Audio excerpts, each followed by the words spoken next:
quit my very cool job in Formula 1 to chase my dreams, and this is what's happened so far, and I'm recording this in Bali. So at the end of December 2024, I left my job in Formula 1, and from the 1st of January, I've been technically unemployed for a while there.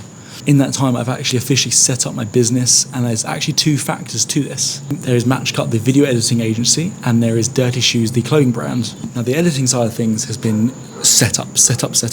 This week and last week, I've been doing video calls and interviews with editors, potential editors, because part of the goal of this agency is to take all the pain points that creators face when they're hiring editors and rid them. You can come to us, and on the same day, we can be already editing your stuff. But to do that, I need to find a great team of editors to be the editors for these creators.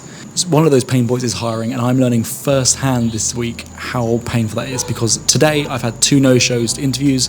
Yesterday I had 2 no-shows, but hiring is painful, and this is just one part of the painful process when it comes to outsourcing and hiring externally. So part of the goal of the business is to take that pain point off the shoulders of creators. And then there's Dirty Shoes, the clothing brand, which officially went live yesterday, which is insane to me. But I got hospitalized 2 hours before it went live. Long story really short, we were out for lunch, working in a cafe. I had the lunch. To my knowledge, I have absolutely no allergies, and something in that lunch gave me an allergic reaction. As far as I'm aware, I'm not allergic to anything, and my partner's not allergic to anything, so I don't carry antihistamines with me, which maybe I should have, but it's never been a priority for me. So I didn't have any on me. I shot down to pharmacy, got some antihistamines, but the symptoms just getting worse. I started breaking out in hives. I started getting dizzy, headaches, throat felt like it was very, very scratchy. So we went to the nearest medical centre, and they sent me straight onto the ER. Thankful to say that the service I got was unbelievable. They were, before we'd even filled out any forms, they already had a needle in my arm, getting me with antihistamines and anti-inflammatories. So all was well. I was in and out of the hospital within about 2 hours. But by the time I got back to the accommodation, we had 6 minutes until Dirty Shoes went live. And everything was automated except for the website turning from private into public.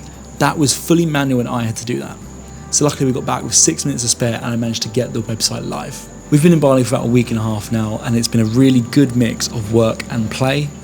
Came out here knowing full well that a lot of it would be work. We are both building our businesses. I am building 2 businesses from literally nothing, and it's the weirdest thing, which is something I'd actually quite like to talk about in a separate video. I keep describing it as pixie dust. Like, I'm just making stuff up as I go along, and it's so strange, but I'm also realizing this is how business is done.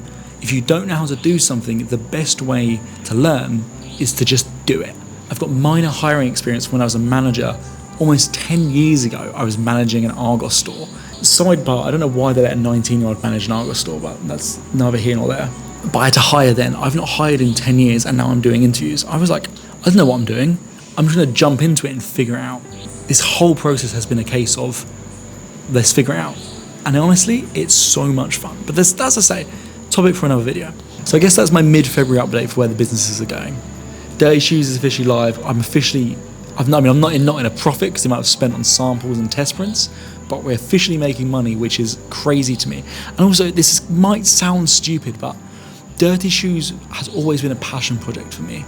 It didn't really occur to me until it came to building the website and setting a price that I was like, oh, I can make money from this. Like, it genuinely has always been and still is just a passion and an outlet for me. Matchcut, the editing agency, is what will hopefully be the breadwinner, but I want to make sure we do it right. I want to build out a team of great editors, ready to service the great creators out there. I don't want half-assed editing. I don't want anything done cheap or quick. If you buy it cheap, you buy it twice after all, which I actually found that during this whole process of setting up the clothing brand. I'm thoroughly enjoying this process of setting up Matchcut, even if it's going to take a little bit longer than I thought it would. But it's going to be worth it.